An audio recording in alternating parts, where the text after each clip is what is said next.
A lot of people go through their lives only seeing and entertaining one perspective, one main perspective on how to look at life and how to approach life.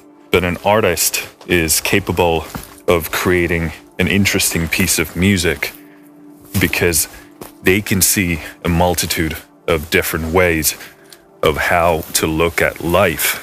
And oftentimes I refer to this ability as being about sensitivity. You're sensitive to a lot of different input that most people would normally dismiss or not pay attention to. And that sensitivity allows you to create complex art, but it also makes you vulnerable because it makes conceptualizing life a hell of a lot more complicated. And in my experience, a lot of musicians and creative types suffer from a sort of a identity crisis. It's far more difficult to actually form your identity if there's a plethora of different things that you see being valid. And because your creative mind is breaking boundaries, it becomes increasingly more difficult to actually form a strong, rigid identity. There's a lot of leverage that comes with that ability. But the downside is that you can get quite confused about who you are, and you can lose yourself in that complexity. So because of that, I'm sure a lot of artists can relate to the feeling of being a bit too fluid, a bit too hazy. And although it helps with your art, it helps with your music, it's not so great of a tool when it comes to spending time with yourself and strengthening your identity. And that's always a very, very important thing in life, because it makes operating in the world far easier. And you need to define what you're about. You need to know who you are, because that gives you focus, and focus is always necessary if you want to achieve anything in life. If your focus is always shifting around, you'll never get anywhere. And even when you see validity in a bunch of different perspectives to life, which there are a ton of different perspectives that are all true in different ways. There are always perspectives that are more true and relevant and important for you. And it's really important that you stay focused on those perspectives, because otherwise you can't guide your life towards a direction that you want it to go.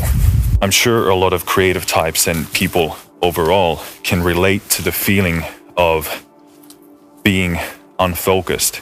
And as you enter different sort of situations, those situations often dictate the way you are, instead of you bringing yourself to those situations.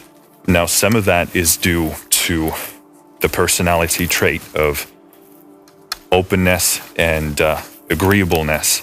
And those are great things. They're useful things to a certain extent, but you can't be open and agreeable to an unlimited extent, because then you become nothing, and you can't guide yourself towards what you've found to be true to yourself.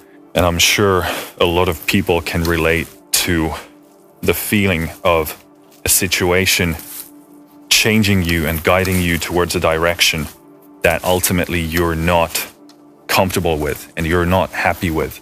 And you end up thinking, why did I behave that way? Why did I say that thing? Why did I not feel like myself? And why did I not do that one thing, although I knew that that was what I was supposed to do?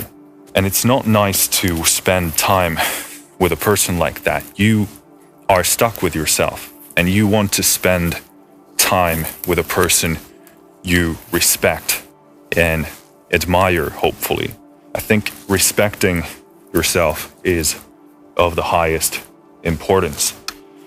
When you allow the situation to take you in different directions that you don't identify as being a part of you, you're doing what you expect your surroundings to want from you.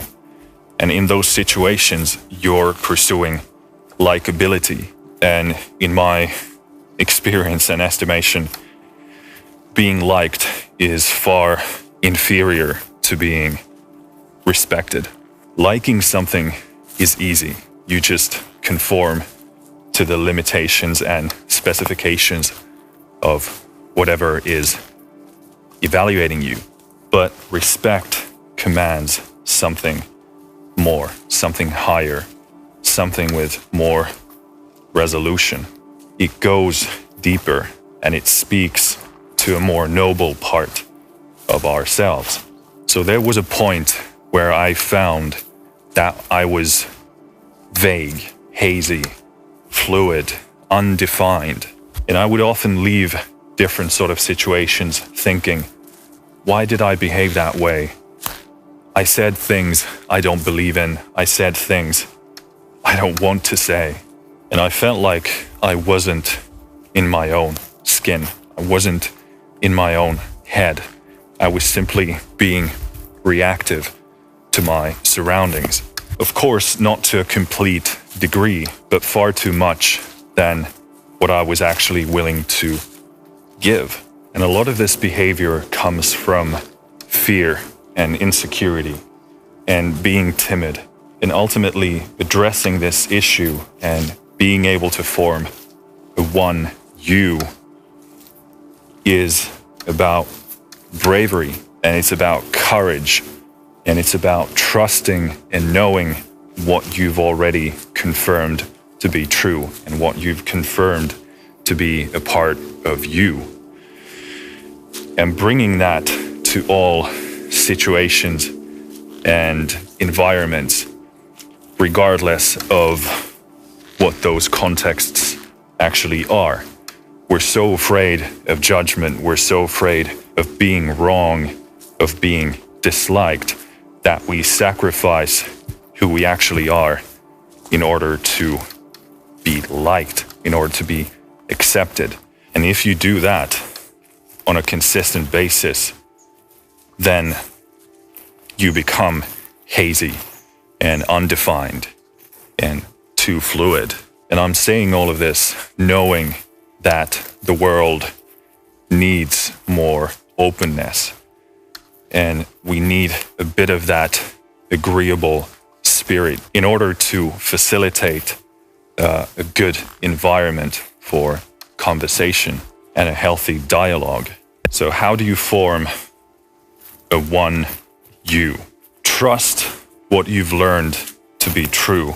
Trust what you've confirmed to be right. That doesn't mean you're not willing to change what those things are. You're always under revision. You're always revising who you are. You should always be growing and questioning who you are, but you know where you stand in this point in time and space. And this means that you've built a hierarchy of importance. You know your fundamental values. You know what kind of things you are not willing to sacrifice no matter what. Now, of course, you don't want to make that system too rigid, but if you've done your work and you've defined some of the core components to your life philosophy, use those as anchor points in whatever situation you're in. And then you need bravery, and you need courage, and you need surety to move forward. And if you don't know what those things are, then go and figure out what those things are. Because otherwise, you are vague, you are undefined, you are borderless. And when you are those things, it's very difficult to move into any direction, and it's impossible to get anything done because you're always shifting, always changing. And although that might be insanely useful and beneficial when it comes to creativity and making music, unfortunately, our lives are anchored to a certain amount of practicality. We are in this fleshy form. We are operating in a physical reality. For things to change in your life, you need to be in a dialogue with this reality and with other people. It can't all be abstractions in your mind. It can't be formless, ever changing. That's not the nature of our existence currently. So the entire point of having one version of yourself is to stay connected to the ultimate, deeper values that you find to be true, no matter what the context is that you're in. And also being able to move towards the directions that are connected to those values. So that's really the value of having one you, having one version of yourself. It grants you the opportunity of respecting yourself, to be constantly aligned with the things that you've confirmed to be right and valuable to you. And not only is life far more pleasurable and enjoyable when you have your own respect, when you can be proud of yourself and be someone you like to work with. Not only do you have that, but it also gives you focus. And without focus, you don't really have a shot at moving towards the things that actually mean something to you and the things that actually align with your values, what you think is right, and the things that you respect. Finish.